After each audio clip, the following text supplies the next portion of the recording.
Хай. За сайн байцгаана уу? Энэ удаагийн дугаарыг би хөтлөхөр болж байна. Миний нэрөө хэлэхгүй. За та хоёроос асууя л та. Одоо доод ангийнхандаа хэрхэн зөв үерхэх талаар зөвлөгөө өгөөч. За зөв үерхэл гэх юм бол шүү дээ. Эхлээд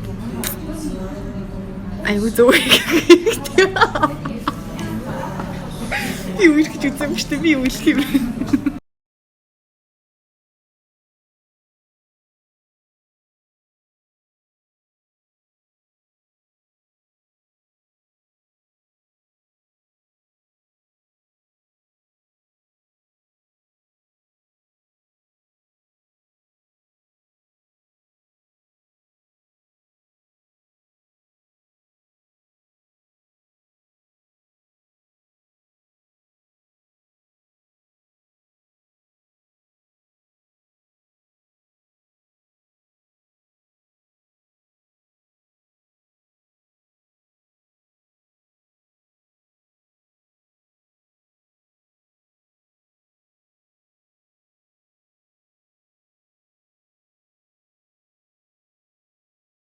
Миний хувьд бол заяа хайрн итгэлцэл, төвчээр, хүндлэл өөр юу лээ?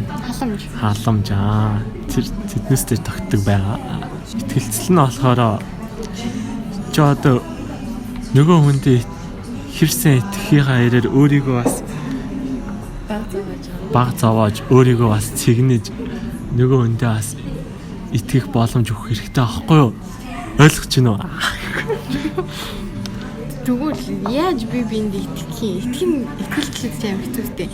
Төвчээр гэдэг чинь бас хэцүү. Тоо шиг одоо тэнгэр газар шиг ялгаатай хүмүүс бол би бинийгээ төвчин гэдэг хэр амар зүйл үү? Гэтэ олон жил ажиллаж хичнээн эцэст мэдгчл таараа эцтэй хоорсон үгүй. Тэм болохоор итгэсэн л зүгээр. Басаа хий димээ харцж байхаар итгээ сайхан яатсан дээрээстэй, ярилцсан дээрээстэй. Гэтэ уусаа хамгийн 100 гаргалгаа яг чарахгүй ярилцгал байдаг л та. Тийм. Бас тэр хүний хэдий чиний хүндэлж байгаагаа хэрээр итгэн нэстэй тэр үндэ. Чи одоо хүнд итгэхгүй байна гэж тэр үнийг хүндлэхгүй л байна гэсэн үг шүү дээ. Тийм болохоор сайн итгэх хэрэгтэй. Бас өөрийгөө хүндлүүлэхийн тулд их яах хэрэгтэй сте. Юу гэдүүлээ? Тийм өөрөө ч гэсэн зүв байх хэрэгтэй шүү дээ. Хүндлүүлэхийн тулд өөрөө нэг новшин гар үжиж нөгөө үнэ төгсөөлөх гэдэг бас хэцүү шүү дээ. Айл талдаа зүв байх хэрэгтэй шүү дээ. Ер нь зүв биш хүн байсан ч гэсэн хайртай хүний хандлага өөрчлөгдөж хэрэгтэй. Чадна л та. Тэгвэл шүү дээ. Эмэгтэй хүнийг найрах талаар юу гэж байна? Тэр бол байдаг л байх ёстой зүйл гэж боддоо шүү дээ. Хэрвээ тэр эмэгтэй эрэгтэй хүндээ сайн боллоо гэхэд найрч чадахгүй өөр хүнд алдах тохиолдол байнга л гардаг үсттэй тэр чинь. Ганц нэг тиймхэн жижиг зүйлээс болж тэгээд найрах байх нь тэнэг шүү дээ. Тэгэхээр алдчихснаас зүгээр нэг удаа зөрөг гаргаад тэнэг алхам хийсэн нь яг чаагүй зүг байдгийн шүү октоо алдчихснаас ганц удаа тэнэг алхам хийгээл үз. Тэнэгч биш шүү дээ тэр чинь. Яа. Одоо нөгөө бидний нэг уламжлал болсон тогтолцоо байдаг үстэй. Эмэгтэй хүн эмэгтэй хүнийг гоох хэвээр. Эмэгтэй хүн тэгээ бардам зангаа барьж үлдээд хүлээгээ сууж ах хэвээр гэх тийм юм. Эмэгтэй хүн найрлага бардам зан байхгүй болохгүй шүү дээ.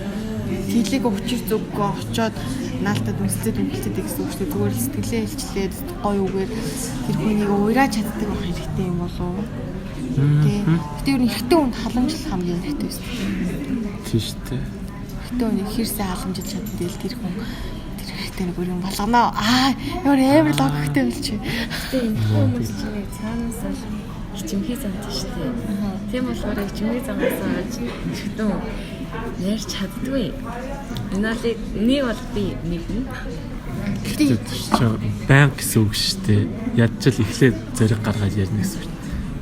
Цаашдаа банк ичимхий биш гэсэн үг шүү дээ. Ядчил Нэг удаа зэрэг гаргаад тэгээд үлдсэн дээр нь чимхий хийж болно шүү дээ. Сүүлд нь ингээд тэгээд үддэг бэжтэй гэж харамсчихсан спорыг хийж үдчихэд тэгээд яг тэрнээс бараг туршлагажаа явсан хамаагүй шүү. Туршлагажаа. За тэгвэл та хоёрын заяа хамгийн зөв алхам юу гэж бодож байна хайр дурлал дээр одоо? Миний зөв алхам уу? Өөр очоод хайртайгаа хэлэх. Тэгэхээр бас ингээд шууд очоо хэлэнгүүт нөгөөдөл чинь тэнхтэй үнд авдаг юм аа. Тийм. Аса жоохон хамраас өгч гэлээ. Жоохон жилтгөө. Тэгэл найзууд дээр лөө тэр өстө наа тийжгүйгаа тэгэхээр би тэгээд нэгээд нэг тийм жоохон үхчийг зан гаргаад идэх болохоор тэр амар хэцүү байдаг. Тэрнээс шүүл бусдаар бол угаасаа асуудал юм шүү дээ. Тийм шүү. Тэднээс жоохон үхтийн зан шүү. Тэр хэрвээ тэр эмэгтэй хүн чам зөрөг гаргаад би чам хайртай гэд хэлсэн бол чи тэрийг төшөөрөхгүй мө гэж ядаж дотроо хадгалаад үлдэх хэрэгтэй. Тэгээ хавийн амьтанд хараагаад нэг тэр чинээс нэг хүндлэл гэсэн. Цойроотой дах шаардлагагүй шүү дээ тийм үстэй. Хүндэл ядч хүн хүндэл цор. Тийм хүүнийг хүнсээр хүндэл цорход хамгийн том хүмүүжил. Ямар муухай загнаад байна вэ? За чиний хувьд одоо юу хамгийн зөв шийдэл? Байх юм уу? Би бас амар зөв шийдэл гаргасан болохоор. За зөв. Хэлмээргүй. Хэлмээр нууц гэн. За. За хамгийн буруу шийдвэр чи юу? Хамгийн буруу шийдвэр үү? Тэр хүндээ очиж уулзахгүй байх. Яг л ингэ чатаар харилцаад ингээд харах би эндээ хэдий тасж байгаа гэсэн тодорхой хэмжээний нөгөө харилцаа, амьд харилцаа гэдэг чинь шал өөр шүү дээ. Тэгээ уулзаад тэр хүндээ гадуур дотор яваад дурсамж бүтээгээд тэ алчлаа эргээд бодоход ингэжсэн шүү гэж чамааг анхаарах тийм юу гэдэг дурсамж бүтээх ч юм байна л да. Тэ холбоогоо тассан гэсэн яаж тэр дурсамж үлдээд чамааг өгүүлэн гэдэг хамгийн гоё зүйл болоо гэж би бол бодож байна. Тэр бол гоё. Nice. Чиний үед тийм за нууц хийгээ. Бүх юм нууц гэхдээ нууц юм байна та. Энийг чинь өөрөө туршлагаасаа авсан болохоор зүгээр л хэлмээр байна. Миний найрсан хүүхэн болохоор нэг охин амар ингээл харж явж байгаа зөндөө харж явсан. Тэгэл нэг клуб таарлцсан. Тэгэл амар татна болохыг хүсэл албаар яриа өдөж мэдээл ууралж муурлах юм ийг нь хийж мэгэл албаар уурлалаа.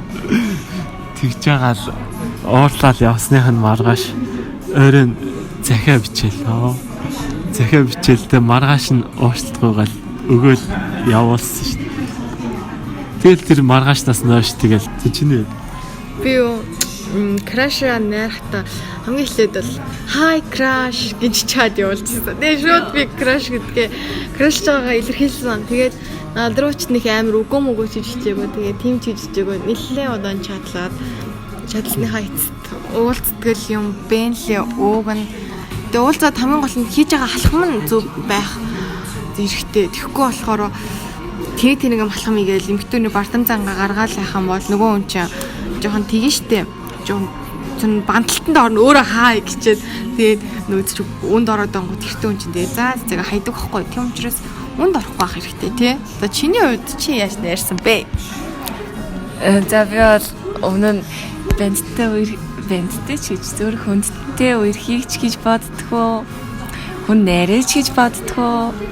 Нэг тийм охин байлаа. Би өмнө нь нэг хүүхдэд амар сайн болоод үерхэд 6 сар гараа үерхэд үерхсний эцэст надад амар нэг хүнд хэцүү бэрхшээл гэж өөрийгөө бодоод зөвхөн өөрийгөө бодоод 50 хичээсний эцэст салаад тэгээ сансны маргааш өдөр нь л надад амар хэцүү 5-1 өдөр шиг санагдаад тэгээд тэр хүүхдэд үнэхээр хайртай ирнээсээ би өөрөө салъя гэж хэлсэн болохоор амар буцаж гоёх үнэхээр нэг тийм хэцүү санагдсан л та.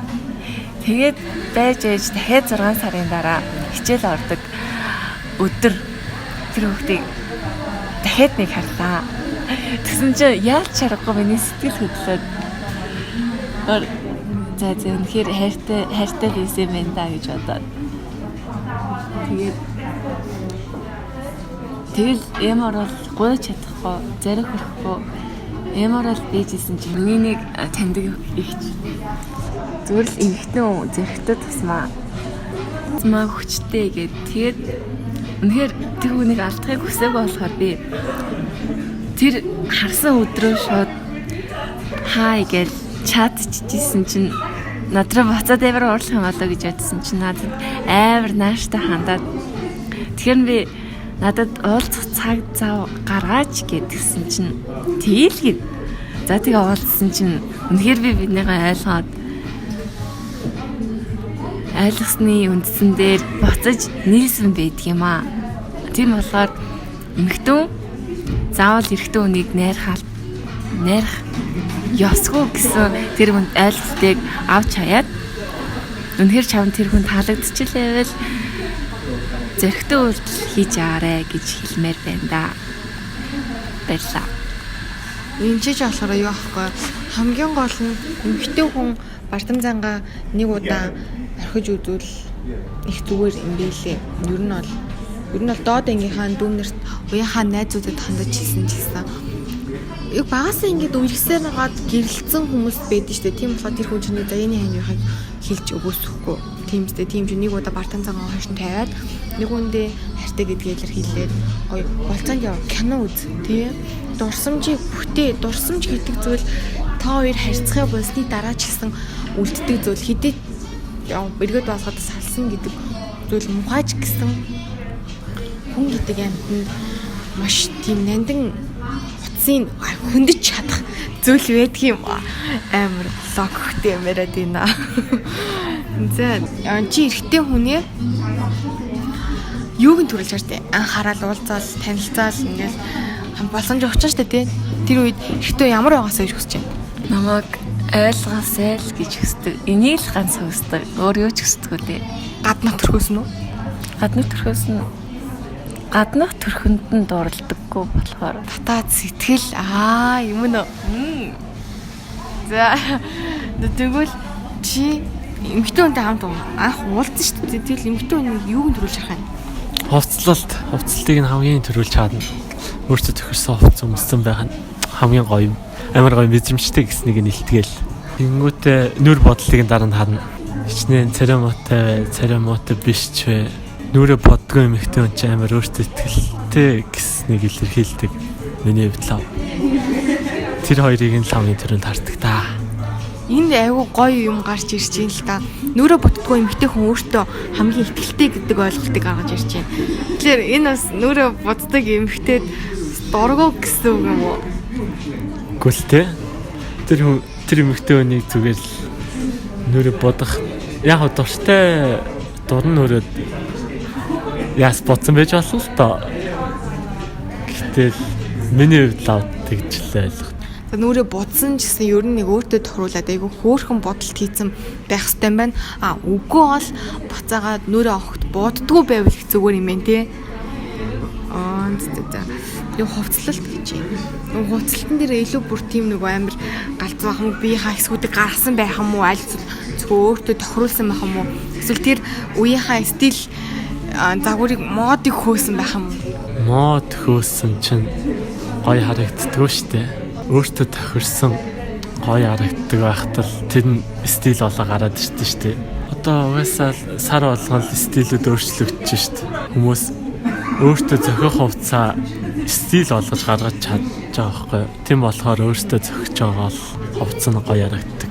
Яг зөв энэ бол эмэгтэй хүнд өгөх хамгийн супер зөвлөгөө байлаа. Яг эмэгтэй өнөд хойсоо эмэгтэй хүмүүс нэг иймэрхүү харагддаг юм байна. Нэг судалгаа байлээ би фэйсбүүкээс уншсан. Хүүхдтэйгээ хамт хүүхдийн мөнгө авдаг 5,000 ээж байна гэсэн. Зөв юунаас аваад үзвэл та хоёрт бэлхэн боловсролын талаар нэг хувьдаа нэг баримтлагдаг зарчим ч юм уу эсвэл нэг мэдээлэлээс олж уншсан зүйлээ яг подкастээс сонсож байгаа хүмүүстэй зөвлөж ямар ч байсан наад захын жижиг зүйлсүүдийг мэддэг ах шаардлагатай. Яаж ч кондом гэдэг зүйлийг хэрэгэлд сурсан байх хэрэгтэй гэж боддоо штэ. Бас нөгөө хүнийхээ мэдрэмж хүсэл хоёрыг нь сайн ойлгодог байх хэрэгтэй. Үсээгүй байхад нь тэгээд хүчлэхэд шиг муухай юм байхгүй шүү дээ мэдээч. Тэгж л боддог тоо. Тэгвэл чиний хувьд no гинэ.